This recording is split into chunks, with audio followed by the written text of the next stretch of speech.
This episode was recorded some weeks before the Taliban entered Kabul. A bit down the road, we will talk about the current situation of Afghanistan's museums and heritage sites. We know that many of you are wondering. For now, this episode provides essential context.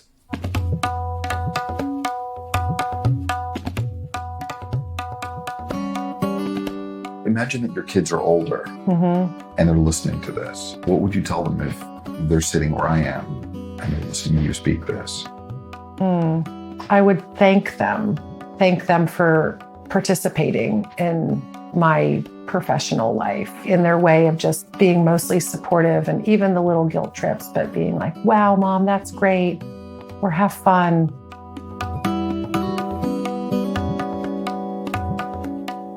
This is Monuments Woman with Laura Tedesco. I'm your host, George Gavrilis. Today, we're continuing on Laura's journey into Afghanistan. If you're new to this podcast, we recommend going back to start with episode 1. For everyone else, welcome back. Let's jump in. From a distance, it doesn't look like much. The ruins of the city fade into the parched yellow-brown mountains.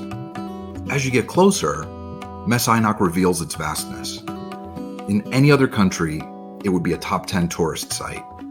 This ancient Buddhist city was at its height 1,500 years ago, thriving as its artisans and workers processed the natural copper deposits that were just below their feet. And for reasons we aren't yet sure about, it was abandoned and covered by years of dust and soil.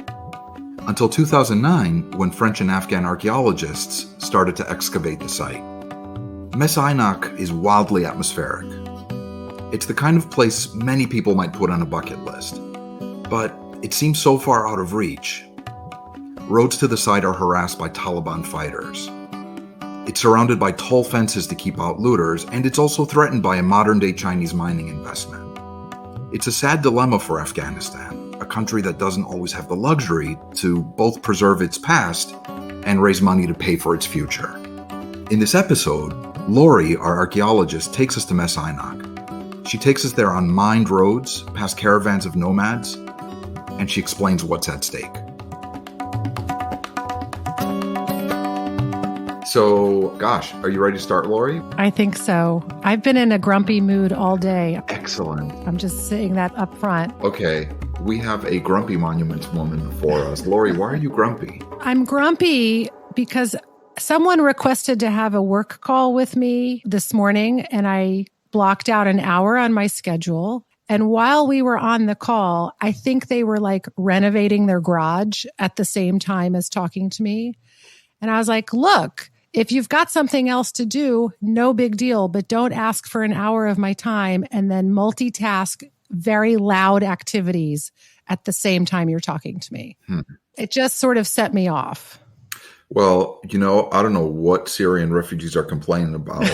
I know they didn't have the day you had. Right? Okay, fair enough, George. Yeah. Fair enough. So today is the Mes Aynak episode, and this is going to be exciting because this is a cool place. Mes Aynak it's kind of like Pompeii, right? In terms of its size and its importance. So let's start with your analogy. You say Pompeii. That's great because it evokes images for people right away. But I would say Mes Aynak is maybe 5 times bigger. Wow. Okay. And at Mes Aynak, you don't find bodies in mid-action having been suffocated by volcanic ash. You don't find that like you find at Pompeii. But what you find is also fascinating at Mes Aynak. Why don't you start by telling us how Mes Aynak even became a thing that you did? So how did I get started working there? It was a matter of timing in that when I started working in Afghanistan in 2010, the awareness around what was going on at the site and the risks involved of what potentially could be lost culturally were starting to get a lot of attention internationally, as well as the millions and millions of dollars of foreign investment that were also going into Mes Aynak. So there were these multiple factors happening concurrently with major Chinese investment, international, other NATO countries looking at Mes Aynak from an archaeological and cultural standpoint. And then we need to say at the outset, it's not only an enormous Buddhist archaeological site, it's co-located with the world's second largest copper deposit. And that's not an accidental co-location. The ancients were there for the same reason the Chinese were investing in copper in 2010. If one visits Mes Aynak today, what would they see? What would it look like? You would see a rather rocky, barren landscape that's mountainous, very hilly, and architecture that's about 1,500 years old, exposed on the landscape that's been excavated over the years. You would see a camp of blue-roofed metal containers that house Chinese workers who reside there. I don't know if they're still living there now, but they were there. If it were the season for excavation, you would see lots of Afghan archaeologists and workers. You would also see on the landscape, on the sides of the mountains, what look like massive bulldozer scars where the Russians had explored the copper deposits when Russia had invaded Afghanistan in the 80s. One of the reasons I think that the Russians were interested to occupy Afghanistan was for some of the wealth of raw materials. You would also see some vacant caves in the landscape. You would see piles and piles of what's called slag. That's the residue from when copper was processed. And that slag is very old, 1,500 years old. Some people think it goes back to the Bronze Age, even thousands of years old. So if you were to go to the site, you'd see a lot of different things. It would depend on what did you really want to focus on? What interested you? Tell me about your first trip there. That first trip took place in September of 2010. At that time, you could still drive around Afghanistan, or you could drive around parts of it. Mes Aynak is located not very far from the city of Kabul. Like as the crow flies, it's maybe, 20 miles, maybe even less than that. But to travel on the roads, it takes a little longer than if you were to drive 20 miles around here. Like the roads are maybe partly unpaved or there's roadblocks or whatever. My first trip involved riding in an up-armored SUV with a couple of security guards and a colleague of mine from the embassy who was accompanying me. And you drive out to the outskirts of Kabul onto what's called the Logar Highway, because you're driving towards the province known as Logar. And you're passing villages and livestock markets and old citadels, etc. And then you get to a town in Logar, so I think about 20 miles away. And then you make a left turn onto a dirt road. And you're on that dirt road for what feels like a very long time because it's worn out from rivers having flooded and half the road has fallen out or there's no elbow or shoulder on the road. And on the day that we were driving you said elbow. Yeah, did I say elbow? Yeah. Sorry, go on. It seems like elbow. Yeah. The day we were going, though, for some reason, the security guards who were in charge of the security for the trip, they decided they wanted to take an alternate dirt road, which they had deemed in advance to be more safe. And it was just a dried up riverbed. I guess from a satellite image that they may have analyzed to determine this route, they maybe hadn't realized it was a dried up riverbed, or maybe they did. I don't know. And it doesn't matter now. But so we're driving on what's an incredibly bumpy, rocky plateau and bouncing along. And I felt this anticipation, like, when are we going to get to the site? I want to see the site. I've been reading about it. When are we going to get there? And as we're driving at what was like 7 miles per hour, I look over outside the car and I see this caravan of camels and nomadic people who are called Kuchis moving with their camels and all their worldly possessions. And there must have been 20 camels in a row and people and children sitting on top of the camels, and the camels are decked out with colorful bling And there's bamboo containers hitched on the camels. And in the containers, I see chickens and goats and babies. And there's women sitting on some of the camels and people walking along. And I'd never in my life seen anything like this. And it was utterly fascinating. I felt lucky that we were driving so slow on this very bumpy riverbed that I could observe this caravan of Kutchis just 50 feet to the right of me who paid no attention to the SUVs just to their left. We finally approach, after what might have been 20 or 30 minutes on the riverbed, the archaeological site of Mes Aynak, only part of which had been excavated at that time. So no one at that time understood the extent of how enormous and important this economic center would have been almost 2 millennia ago. We were greeted there by some French archaeologists and several Afghans. And as I approached the site, I remember feeling so excited. I couldn't wait to get out of the car. And I was like a kid, like waiting to get the ice cream cone or something. But I wasn't allowed to get out of the car until the security guard opened the door for me. You can't open the door yourself. They have to check it, and then they open the door for you. And I said something out loud that was utterly inappropriate. I don't even know why I said it, but I was so excited to be at the site. I was like, this is better than sex. And the 2 security guards and my companion from the embassy, I know they all heard me. I don't remember if they looked at me or not, but I was then immediately a little bit embarrassed, like, oh my God, why did I say that out loud? That's so goofy. Anyway. I think you've discovered a great motto for Afghanistan's travel ministry or tourism ministry. Afghanistan, better than sex. Yeah, let's see how that goes over. Yeah. I wonder how that translates. And it's somewhat related to the caravan of Kutchis, but we'll come back to that later.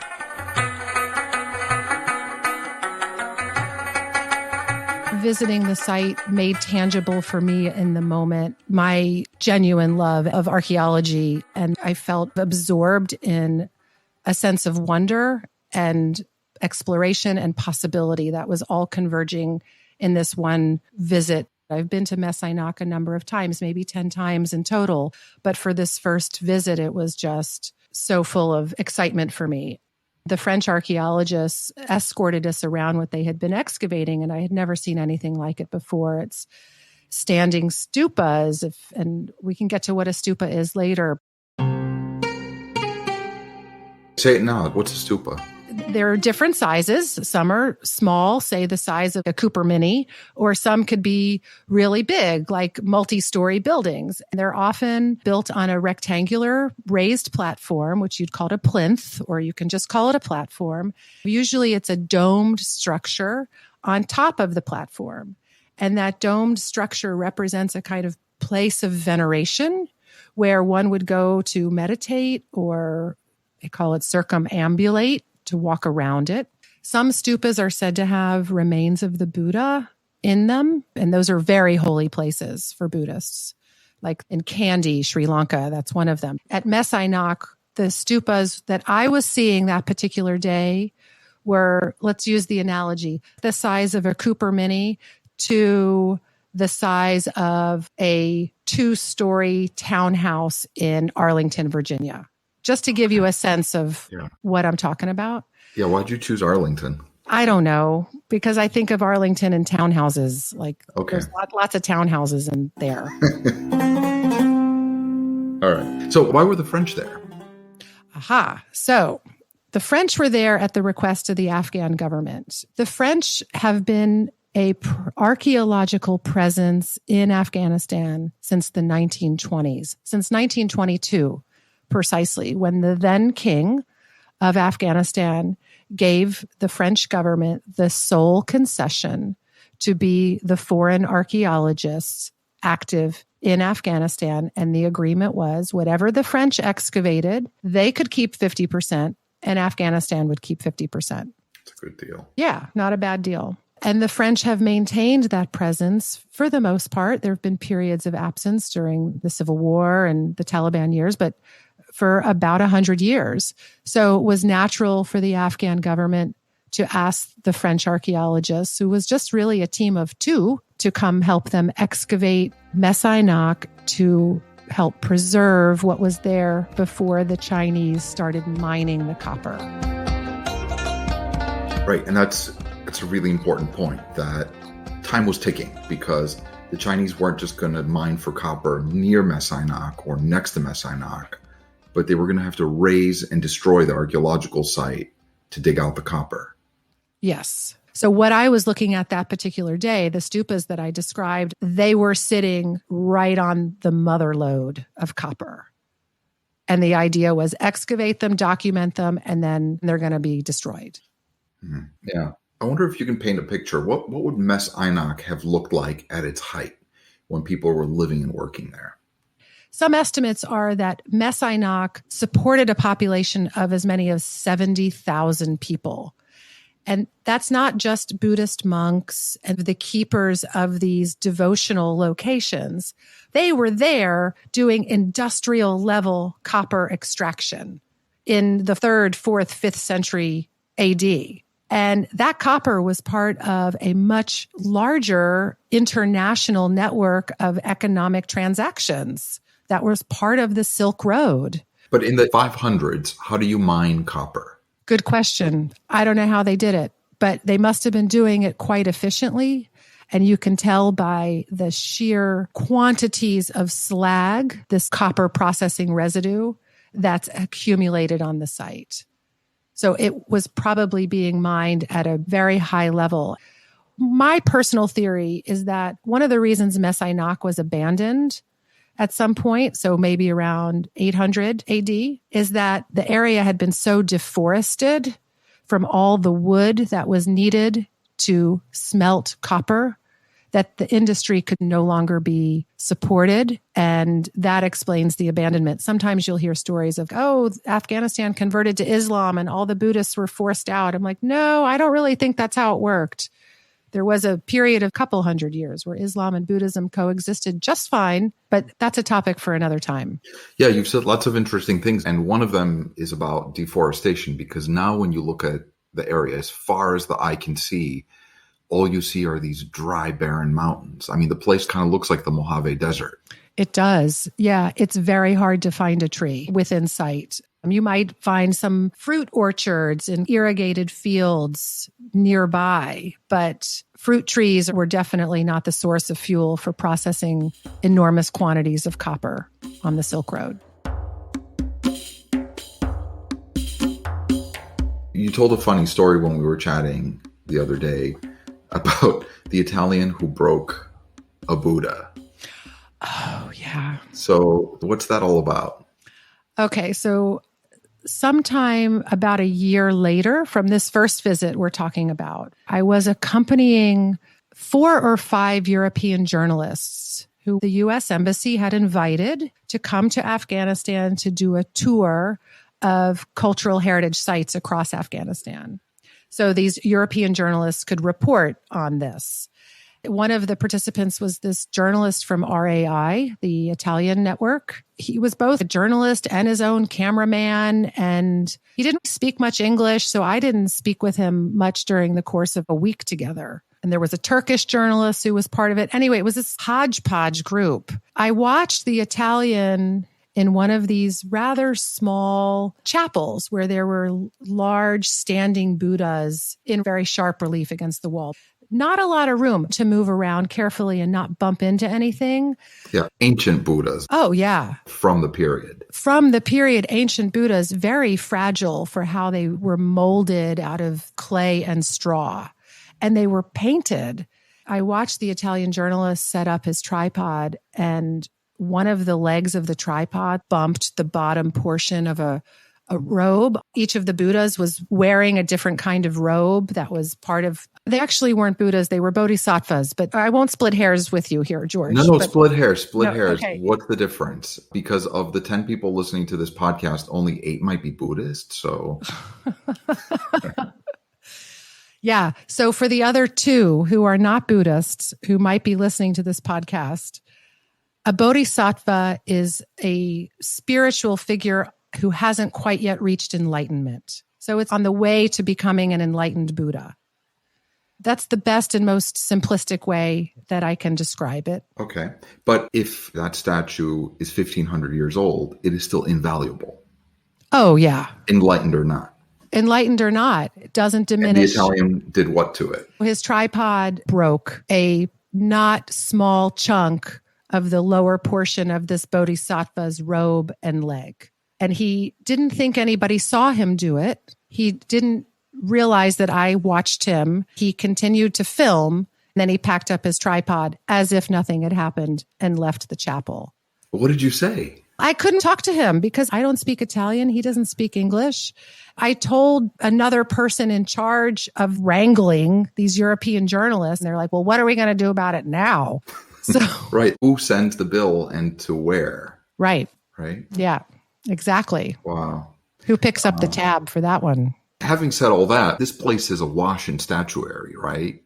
I mean, you basically stretch your leg and you kick a statue in this place. Yeah, that's a fair way to describe it. I mean, it's incredibly rich archaeologically, historically. Mesai Nak fills in a whole chapter of history of the region that was only partially written before. When you start to excavate a place like Mesai Nak and you understand a bit about the economy of the place and its attachment to copper and where you can source the copper and see where it was traveling on trade routes, what kind of agriculture would have been needed to support the population of the metal workers and the copper. When you start to really flesh out what was happening there for hundreds of years, you get a much more full picture of that time period. That's what archaeology can reveal. It's not just potsherds and broken bodhisattvas. Each of those has a portion of a story. When you put those little pieces of the story together, you get a much more full picture of history and culture and economy and social life. It was, by all accounts, a stunningly advanced society, both in terms of the economy and how people were living, it sounds. I try not to make the qualifier of advanced or not advanced.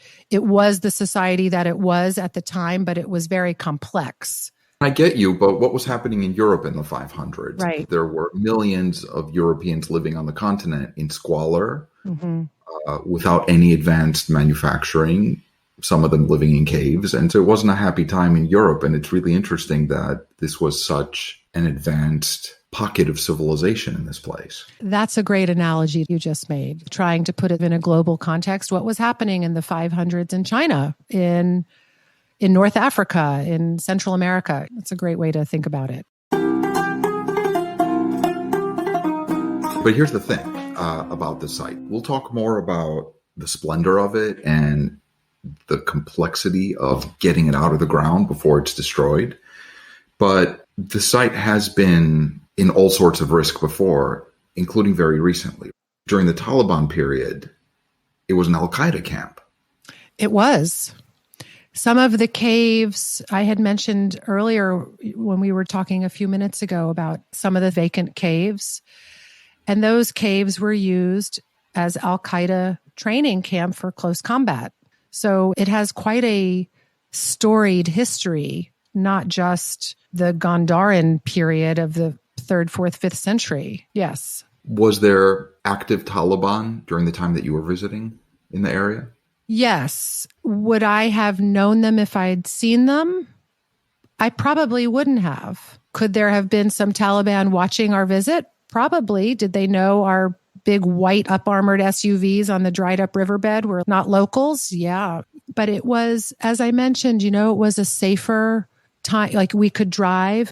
Maybe I drove a few times, but I remember going by helicopter far more frequently than driving because helicopter was just simply safer. Not just because of the potential roadside attacks or kidnappings, but also because some of the side roads, especially these dry riverbeds, were probably still mined, right? Yeah, it's good that you mentioned that. So on the drive back, after visiting Mes Aynak that first day where it was so terrifically eye-opening for me, as we're leaving, the vehicles decided to retrace their steps on the way out on the dried up riverbed rather than take what's considered the proper road, which is an unpaved kind of goat path. So we're out on the dried up riverbed, and about midway through the trip out on the riverbed, our car stops. There's two vehicles. I'm sitting in one, and then there's another vehicle with us. And one of the security guards is like, we're going to have to get out of the car, and you're going to have to move to the other car. Okay. You don't ask why. You do what you're told when the security guard tells you to do something. Like, that's part of the deal. You don't argue. You do what they tell you. He says he's going to carry me to the other car and that I'm not to walk, but he'd carry me because it had evidently become known to them through their earpieces. You know, they're wearing these little earpieces that are attached to a radio that someone can talk to them, that the dried up riverbed was still mined. It had not been demined. And that there was quite a risk. Fortunately, he was much bigger than me and very strong that he could lift my body and then move it to another car.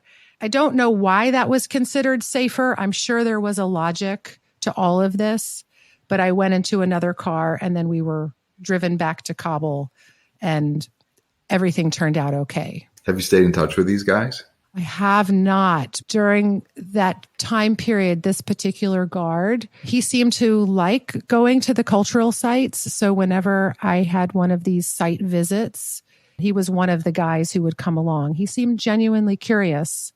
I don't know his real name. I only know his handle, and his handle was Bandit.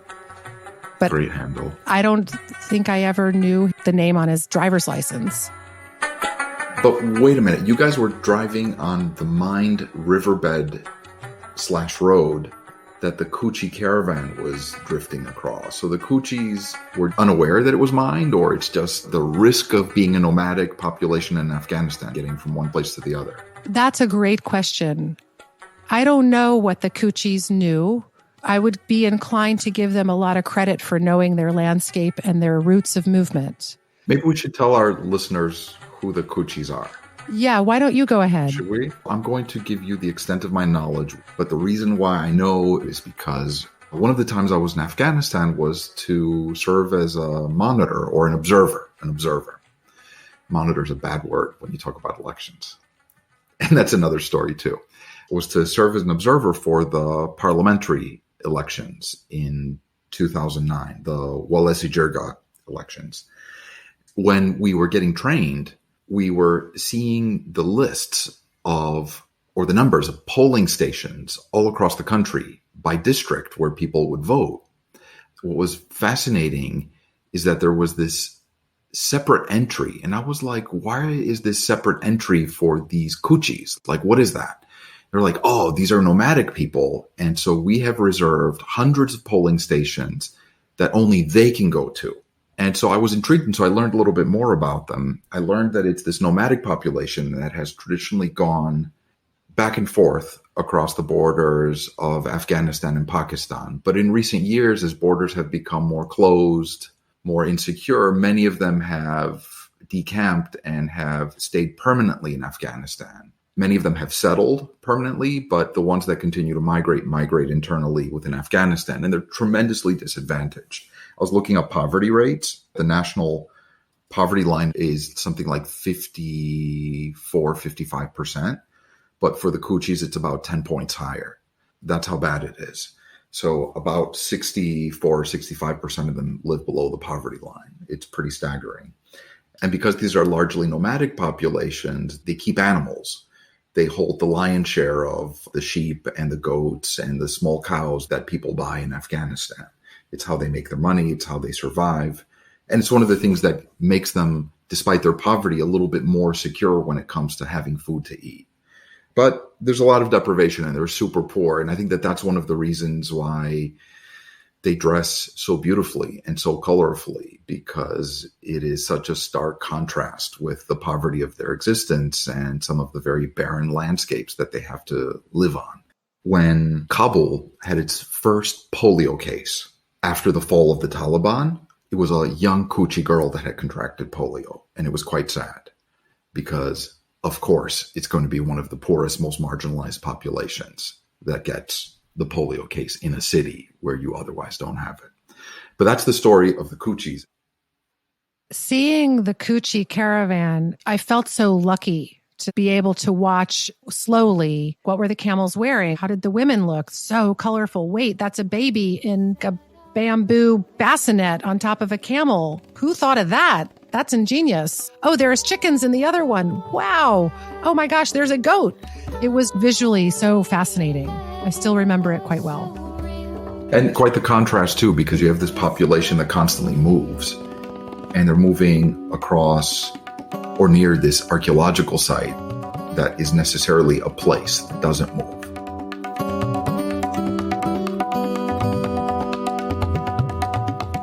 You've been listening to Monuments Woman with Laura Tedesco. I'm your host, George Gavrilis. Don't forget to like and subscribe wherever you get your podcasts. To stay in touch, also follow us on Instagram at The Monuments Woman. Join us next week when we dive deeper. This show is produced by Christian D. Brun and May 11 Project. It is recorded by Audivita Studios and edited by Sean Hettinger and Greg Williams. The theme song is This Love by Ariana Delawari, featuring Salar Nader.